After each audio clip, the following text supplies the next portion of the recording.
இறக்கையுள்ள குஞ்சு இது, கூடு ஒன்றும் தேவையில்லை.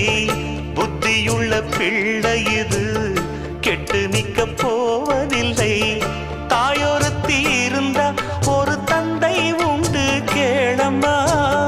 தந்தை ஒண்ணு இருந்தா பெத்த பாட்டி இன்றி போகுமா? தெருவோரம் கிடந்தும் அனாதை இல்லை. உறவென்னை வெறுத்தால் தினம் தருவேன் தொல்லை. கெட்டாலும் பட்டாலும் உன் பேரன்தான். என்னடி ஞான பெண்ணே, உண்மை சொல்லடி ஞான பெண்ணே. நடந்தால் 2 அடி, இருந்தால் 4 அடி. நடந்தால் 2 அடி,